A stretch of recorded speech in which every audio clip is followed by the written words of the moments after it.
just messed up so bad. No, but you weren't in a town. Or... See what happens when I use nitros?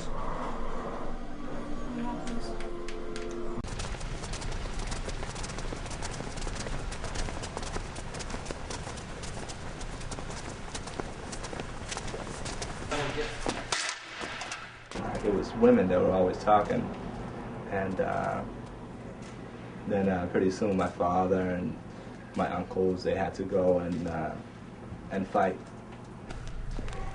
Set, go.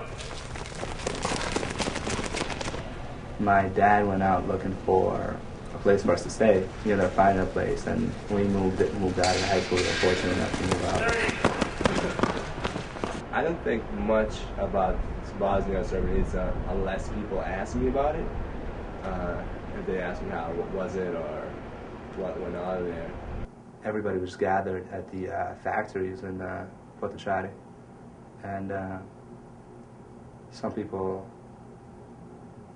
were fortunate to get on the buses like the first day, and so there weren't too many incidents. But then later, people were just being pulled off the buses. Men would go in different buses. Women would go in different buses.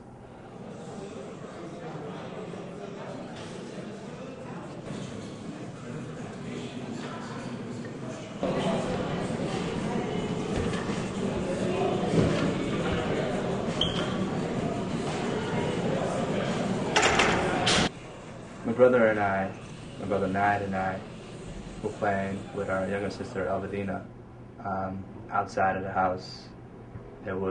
Sun was setting. It was warm.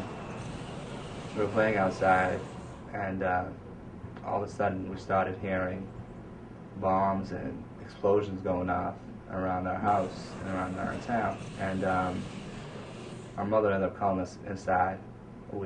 My younger brother and I ran inside. Mother asked where Alvadina was. We thought that she was already inside the house. She was hiding or something, because that's what we were initially doing outside, playing around. And all of a sudden we heard a loud scream, and my mother, she immediately knew.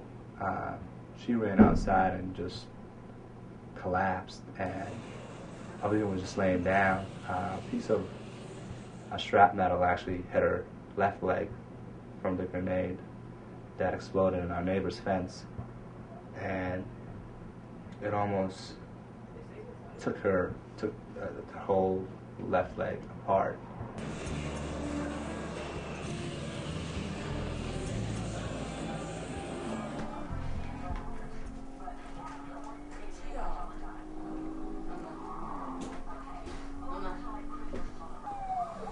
Bogan, samo ja to znam.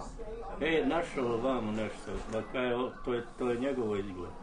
A otkud njegovo našao na put? Nosi.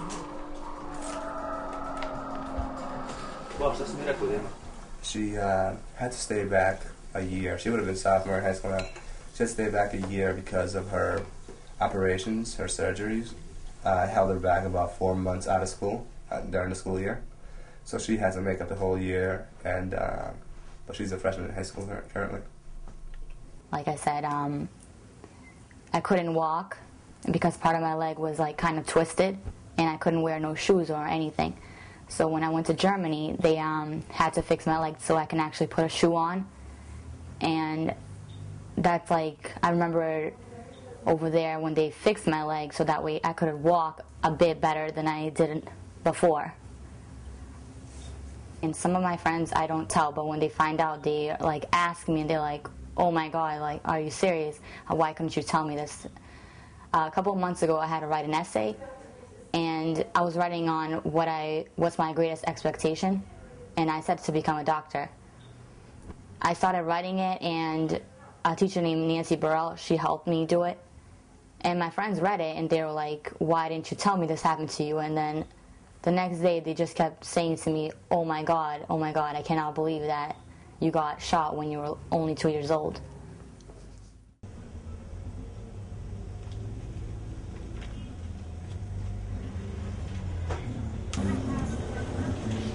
Hi. Thanks very much.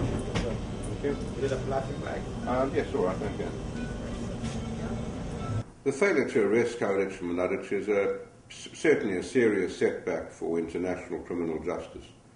It demonstrates how international courts are so dependent on national states to carry out their orders and particularly to execute arrest warrants.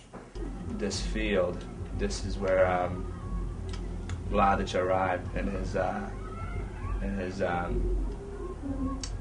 big SUV, I guess.